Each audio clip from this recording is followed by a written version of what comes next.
Okay, to begin with, we would want you to keep your trees' roots moist at all times, from the time you get them from the nursery till you get ready to plant them. We don't want them laying around and getting dry at all. The tree might survive, but we want the trees to grow real well. We want them to grow perfectly. And so to do that, we want to keep them moist so that all these little hair roots will not dry up and die.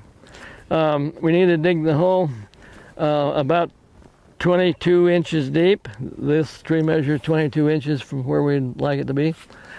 And if you dig the hole too deep and leave a lot of loose soil in the bottom, the tree is going to sink the first time you water it or it rains, and it's going to end up too deep. When it's all said and done, we'd like the actual field level to be about here, with these roots actually showing. We're going to heap the soil up, though, to cover it well. We got to get that clear, that if you leave these roots exposed, where we'd like them to show in 7, 8 years, they probably won't grow. So to begin with, you must fill them up here quite high. So the hole is dug with a 2-foot auger, and that will pretty much accommodate those roots.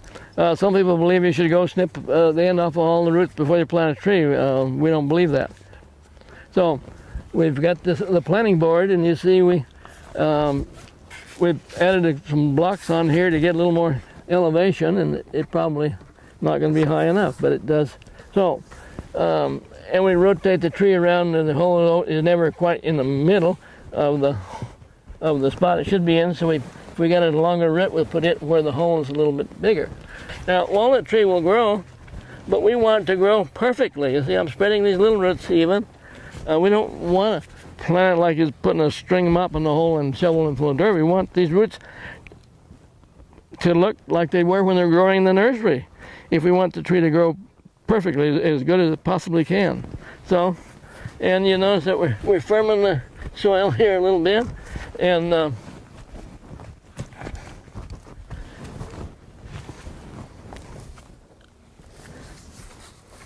put a little more soil in, and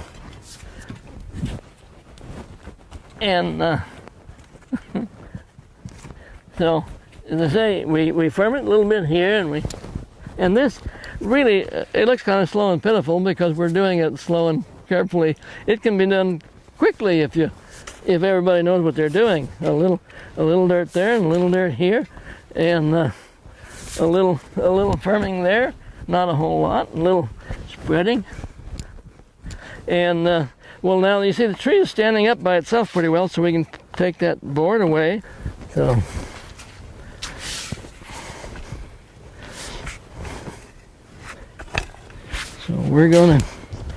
we about got it.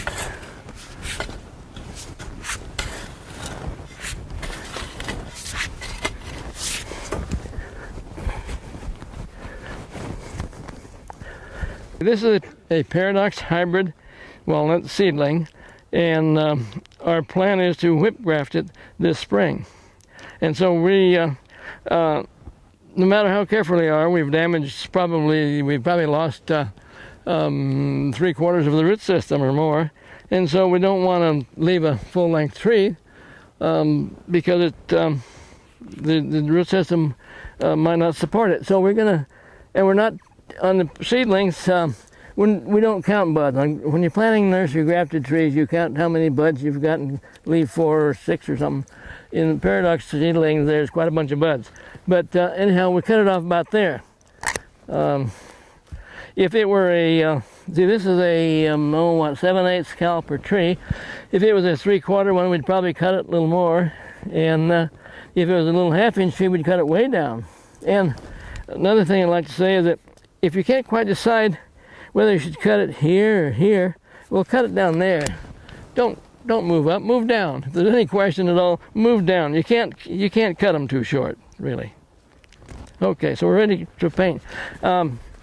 This is the crown of the tree, and if we don't paint it white clear here into the roots, and this dirt that we're going to heap up on it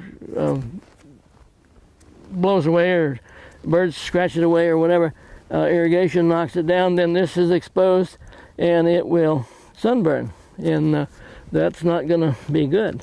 And this is white latex paint, about 50-50 with water.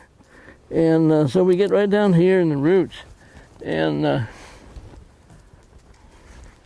so that's it.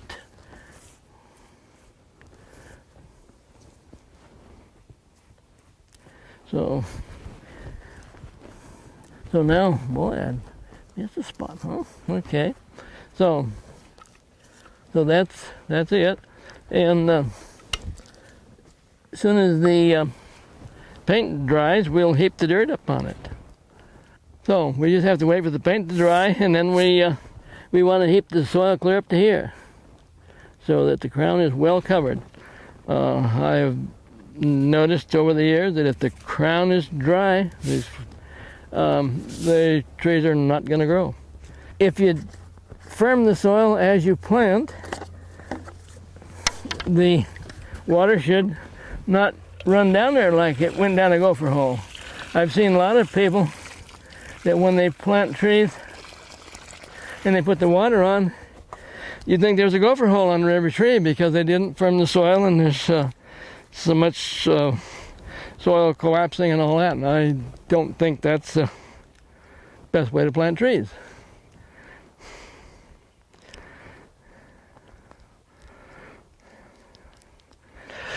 The soil was ideal moisture, I would say, so it doesn't need much. Oh, there goes the water down the hole, like that gopher hole I talked about.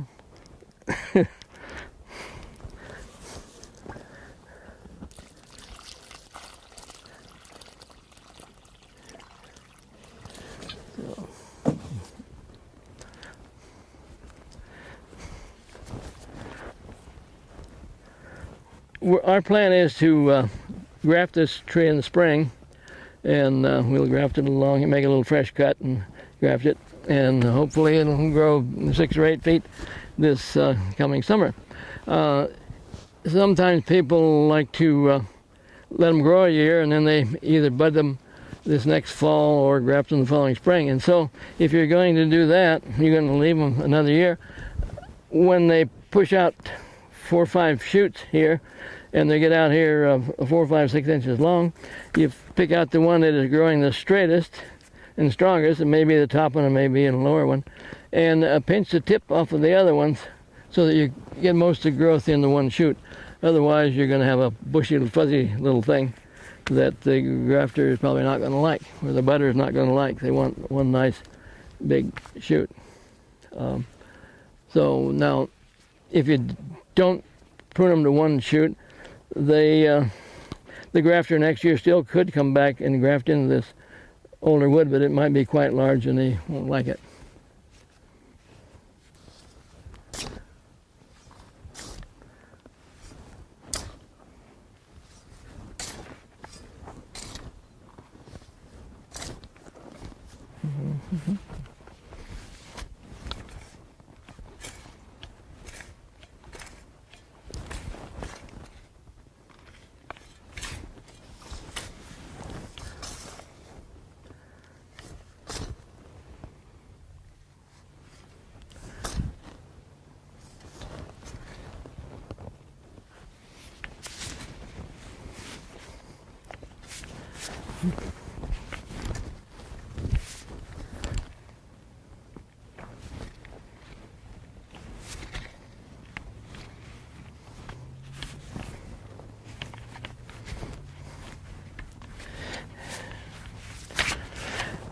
I've been planting them since planting trees out in the orchard since 1952.